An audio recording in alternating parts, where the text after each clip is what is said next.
자, 안녕하세요. 골 때리는 TV 배팅맨입니다. 요새 참 여러분들도 저랑 같은 생각일 거라고 생각이 드는데 요새 참 축구 경기가 없으니까 정말 구독자 여러분들 자주 찾아뵙지도 못하고 정말 너무 좀 답답한 상황이 계속되고 있네요. 딱히 뭐 축구 말고는 다른 얘기를 뭐 구독자분들하고 할 게 뭐가 있을지 고민도 해봤는데 잘 떠오르지도 않고 그래서 이거 뭐 노래라도 해야 되나 이거 뭐 딴 얘기긴 하지만 요새 뭐 미스터 트롯 했던 거 재방송 보니까 재밌더라고요. 뭐 어쨌든 뭐 다시 원래 주제로 돌아와서 지난 K리그 각 팀별 코멘트 영상 1편에서 전북현대 그리고 수원삼성의 이적 현황 및 뭐 아침에서 본 경기력에 대해서 말씀을 드려봤고 2편에서는 대구FC, 강원FC, 울산현대 요 세 팀의 이적 현황에 대해서 말씀을 드렸습니다. 그리고 이번에 말씀드릴 팀은 FC서울, 광주FC, 성남FC 이렇게 세 팀의 이적 현황에 대해서 말씀을 드리려고 합니다. 우선 K리그 시즌 개막이 코로나로 인해서 계속 연기가 되고 있는데 지난 영상에서 말씀드렸듯이 4월에는 그래도 좀 마무리가 돼서 K리그가 시작될 것으로 보여요. 그렇게 보이고 스페인이나 뭐 이탈리아 같은 경우는 코로나 확산 속도가 심각한 걸로 봐서 추후에 재개되는 축구 승무패 14경기 혹은 프로토에 K리그가 먼저 들어올 것으로 보입니다. 그러니까 뭐 K리그 팀별로 미리 팀별 정보 미리 알아두시면 좋을 것 같고 한번 쭉 들어보시고 나중에 K리그 시즌이 개막한다 요때쯤 날짜가 확정이 되면 그때 맞춰서 다시 한번 영상을 들어보시는 것도 좋은 방법일 거라고 생각이 들어요. 그리고 제가 K리그 팀별 코멘트 1편과 2편을 올리고 나서 뭐 댓글 중에 어떤 선수는 왜 언급을 안 하시냐, 어떤 선수는 왜 언급을 안 하시죠? 뭐 하시는 분들이 계시던데 영상에서 말씀을 드렸듯이 주요 선수들 위주로 제가 말씀을 드리고 있습니다. 사실 거의 경기에 나오지 않은 선수들과 신인 선수들 같은 경우는 뭐 이런 선수가 어디로 이적했고 어디로 영입이 됐다라고 뭐 이름만이라도 언급은 드릴 수 있지만 제가 그 선수들 경기하는 걸 본 적이 없어서 언급을 안 드리는 거니까 그 점은 좀 이해를 해주셨으면 좋겠습니다. 자, 그러면 시작 전에 여러분들 저 맨날 하는 거 있죠? 구독과 좋아요 눌러주시면 감사하겠습니다. 누르셨나요? 자, 시작해 보도록 하겠습니다. 우선 지난 2019 시즌 K리그 3위를 기록한 FC서울에 대해서 알아보도록 하겠습니다. 일단 FC서울 같은 경우는 뭐 이적 얘기 먼저 하기 전에 최근에 논란의 중심이 됐던 기성용 선수의 K리그 복귀 그리고 갈등 결국에는 복귀가 무산이 돼버린 그 상황으로 많은 축구 팬분들에게 욕을 많이 먹었죠. 한간의 소문에 의하면 뭐 말도 안 되는 금액으로 후려쳤고 기성용 선수가 들었을 때 좀 모욕적인 언어로 기성용 선수의 자존심을 상하게도 했다고 합니다. 뭐 사실 자존심하면 또 기성용 선수지 않습니까? 예전에 국가대표 경기 우즈벡하고 경기였을 거예요. 사람들이 막 존나 못하네 막 하면서 막 욕 퍼붓고 그럴 때 어린 나이에 기성용 선수가 미니홈피에 답답하면 너희들이 가서 뛰던지라고 글을 올리면서 그런 언행으로도 유명했었죠. 갑자기 생각이 났네요. 어쨌든 또 구자철 선수가 유튜브 채널에서 친하기 때문에 자신과 K리그 복귀에 대해서도 말을 많이 했었고 기성용 선수가 얼마나 K리그 복귀를 원했는지도 알고 이번 사태로 기성용 선수가 마음의 상처를 많이 입었다고도 언급을 했죠. 저도 뭐 축구 팬으로서 기성용 선수가 K리그에 돌아와서 뛰는 걸 보고 싶었기 때문에 굉장히 아쉬워서 잠깐 말씀을 드려봤습니다. 다시 FC 서울에 대해서 말씀드려보자면 감독님은 역시 최용수 감독님이 이어가게 되었습니다. FC 서울로 감독직을 복귀하자마자 리그 3위와 아시아 챔피언스 리그 티켓을 따낸 게 좀 컸다고 보여요. 그리고 2020 아시아 챔피언스 리그에서 유일하게 K리그 자존심을 세웠죠. 2연승으로 출발이 좋습니다. 그리고 이적 시장에서 좀 FC 서울은 지킬 수 있는 선수들은 잘 지켰다. 필요 자원 영입도 꽤 괜찮다고 보입니다. 지난 시즌에 FC 서울 소속 선수들 중에 다른 팀으로 이적한 주요 선수들 먼저 말씀드려보도록 하겠습니다. 먼저 이명주 선수가 알화으다로 이적을 하게 됐고 하대성 선수가 은퇴를 하게 됐습니다. 뭐 딱히 큰 손실은 없어 보이는 FC 서울이죠.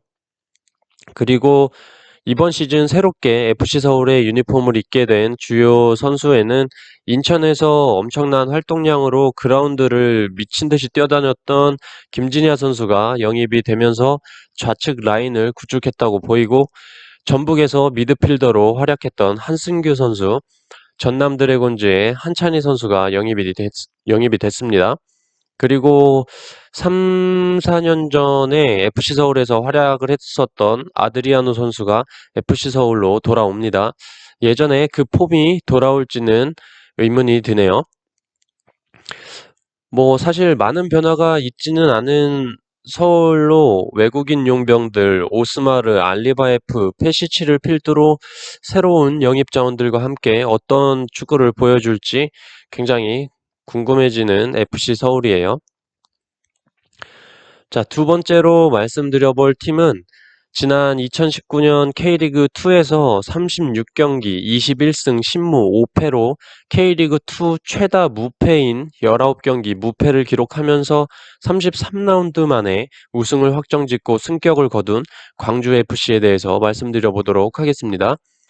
지난 시즌 사실 특별히 압도적인 공격력이라기보다는 K리그2에서는 확실히 압도적인 수비력을 바탕으로 우승을 했다고 봐야 할 것 같습니다. 그 배경으로는 역시 2018년에 박진섭 감독님이 들어오고 좀 탄탄해졌다고 보이고 이번 시즌도 역시 박진섭 감독님이 연임을 하게 됐어요.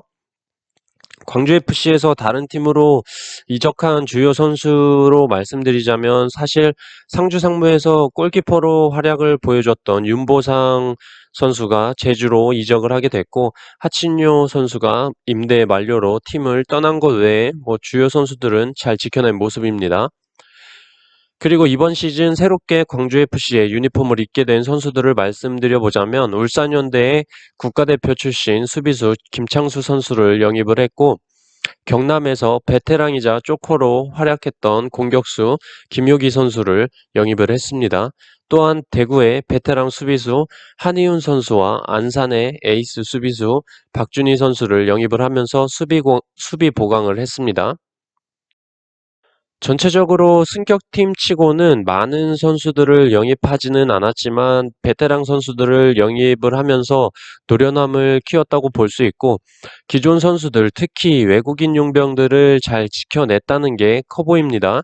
외국인 용병에 역시 뭐 펠리페 선수 27경기 19골 3도움으로 엄청난 활약을 펼쳐줬고 윌리안 선수는 왼쪽 윙어로 측면을 뚫어내는 플레이가 굉장히 좋고 마무리 능력도 어느 정도 뛰어나다라고 볼 수 있습니다. 또한 아슐마토프는 광주의 센터백으로 광주의 탄탄한 수비의 중심이었죠.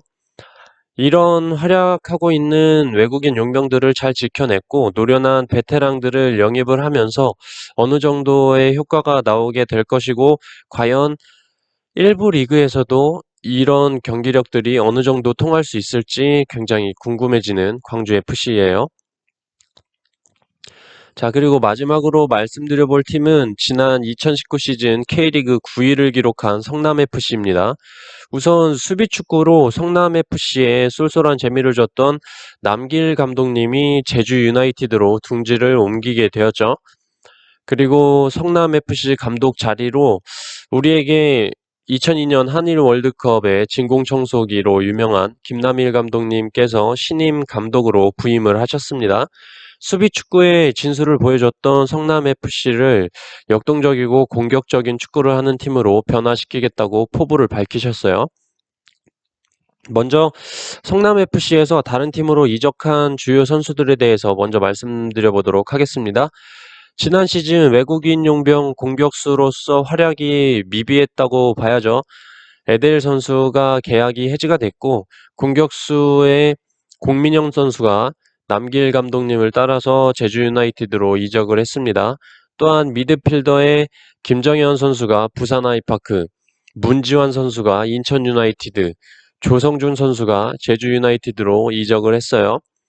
그리고 좀 개인적으로 성남FC에서 가장 큰 손실이 아닐까 싶은 수비수의 임채민 선수가 강원FC로 이적을 했고, 박원재 선수가 임대가 만료돼서 전북현대로 돌아갔습니다.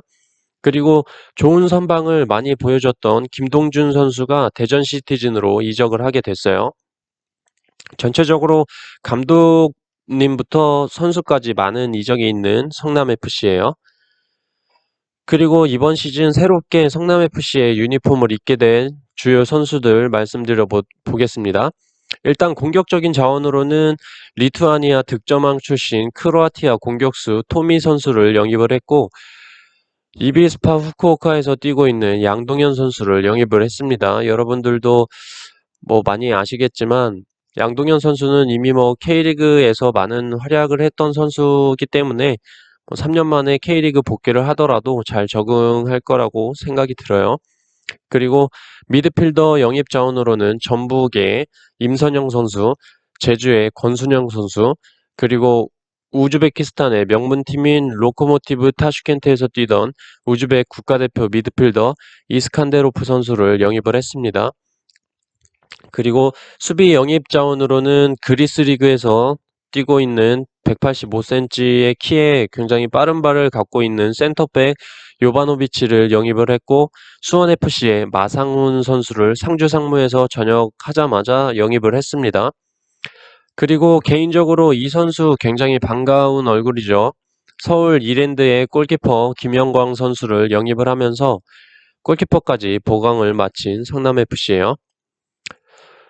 전체적으로 굉장히 감독부터 선수들까지 이적과 보강이 많았다고 보이는 성남FC고, 지난 시즌과는 다른 모습을 보여줄 것으로 보입니다. 사실 지난 시즌에는 성남 경기하면 거의 골이 잘 안 나서 경기를 보는 재미가 없었던 건 사실이죠. 득점이 30골밖에 없어서 12개 팀들 중에 득점이 꼴찌였지만 단단한 수비력으로 여유롭게 잔류에 성공을 했죠. 어쨌든 김남일 감독님이 오면서 많은 변화가 있을 것 같고, 공격적인 축구와 파이널 A그룹 진입이 목표라고 하는데, 일단 감독 경력이 없기 때문에 리그가 시작해봐야 어떤 색인지 알 수 있을 것 같습니다. 자, 이렇게 K리그 팀별 코멘트 1편, 그리고 2편, 그리고 오늘 3편까지 모두 8개 팀 말씀을 드렸습니다. 각 팀별로 이렇게 주요 이적 사항들에 대해서 말씀을 드리다 보니까 정말 빨리 K리그가 시작해서 각 팀들의 바뀐 경기력들에 대해서 빨리 보고 싶은데 상황인지라 정말 아쉽습니다. 참 작년에 축구 승무패 K리그 올킬하고 4등 해서 당첨금 16만원 받아서 치킨 시켜 먹은 게 어제 같은데, 벌써 이렇게 또 새로운 시즌을 맞이할 생각을 하니까 설레기도 하지만 코로나로 인해서 연기되는 게 답답하기도 하고 좀 그렇습니다. 어쨌든 여러분들 K리그 팀별로 이렇게 이적사항 미리 알고 계시면 좋을 것 같고, 지금 영상을 보시고 리그 시작 날짜가 확정이 되면 그때 다시 한번 영상 보시면서 공부하시면 축구 분석하실 때 많은 도움 될 거라고 생각합니다. 저는 이만 다음 영상에서 말씀 안 드린 팀들 중에 또 두세 팀 정리를 해서 영상으로 찾아뵙도록 하겠습니다. 이상입니다.